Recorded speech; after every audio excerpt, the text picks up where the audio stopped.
Nice Health was formed about 5 years ago between myself, Enda Madden, my brother, Enda Madden, who's a clinical psychologist, and a colleague of ours in the US called Scott Miller. And it was really formed to address the major problem in mental health of clients dropping out of services.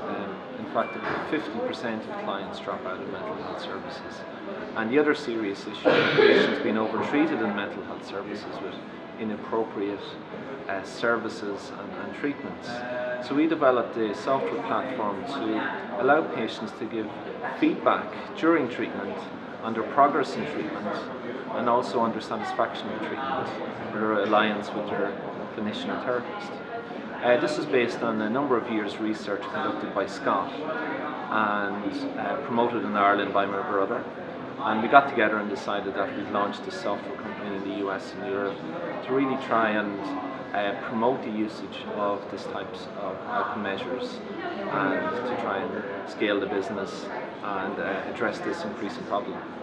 We've targeted markets where the payment environment, so what I mean by that is insurance companies and government health providers, have really started to bring in measures and regulation to force both mental health providers and other types of healthcare providers to really incorporate patient experience data into their service delivery model. So we followed that market. Initially, Holland was one of the main countries who promoted this idea of, we call it feedback-informed treatment, whereby they incentivize healthcare promoters to capture this data, and then the healthcare providers and agencies, they get top-up payments or they get more referrals from insurance companies if A, they're capturing patient experience, and then B, they're demonstrating good outcomes with this data that they capture. So we started off in Holland, we moved to Denmark and a couple of other countries in Scandinavia, and we're starting to make some good inroads in the US now, where health plans, Blue Cross Blue Shield being one of our bigger customers, are really pushing this agenda of empowering patients and seeing the benefits from that. Working with a family member is an interesting team dynamic. My brother's a little bit older than me, and he has a lot of experience both as a clinician and also as an entrepreneur in the healthcare field. So he actually set up a number of companies and exited and sold them in this space. So there's a couple of different dynamics in the relationship. There's a mentor role between himself and myself. I'm more on the technical and business side, where he's more on the clinician side and engaging chief medical officers during the sales process. And he has a high degree of empathy, obviously, with running healthcare services and all the challenges that come with that in terms of budgets, in terms of managing clinicians and service delivery. And then the third person, Scott, he's based in Chicago actually, and Brendan and Scott have worked for a number of years together. So it's one of the biggest challenges is to very disciplined in communicating with each other, having lots of directors meetings and not leaving it too long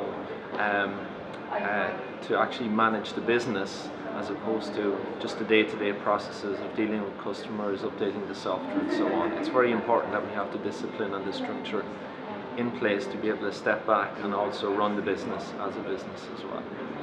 One of the big difficulties for us, and having worked with and advised numerous, shall we say, digital health companies for the past few years, is very often you're selling a solution into a market and end users who may not necessarily wish to use your product, especially clinicians, A, because they're very busy, and B, sometimes they can see something like patient feedback or outcome measures as just another auditing tool or just another piece of red tape that they have to adhere to.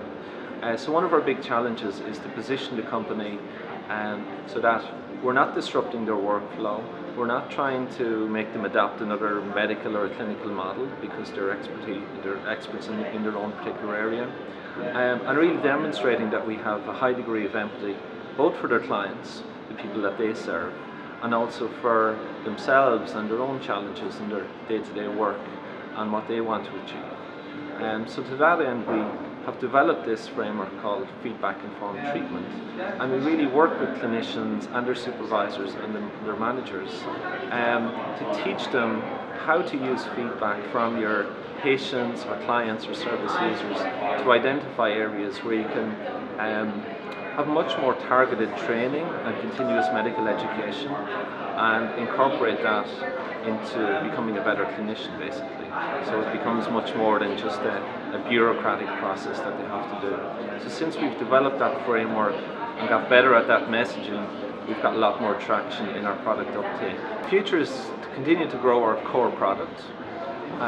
We've made some good inroads in the States, and we want to double our revenue this year, and we have some plans for the Australian market, and we have a very strong R&D pipeline actually. So we're looking to collaborate with some academic institutions both here in Ireland and abroad to bring some new products to market, all in this area of feedback-informed treatment. So at the moment our technology captures, it's really patient surveys. So for want of a better term, quite Stone Age technology in that we're collecting patient feedback in the form of surveys.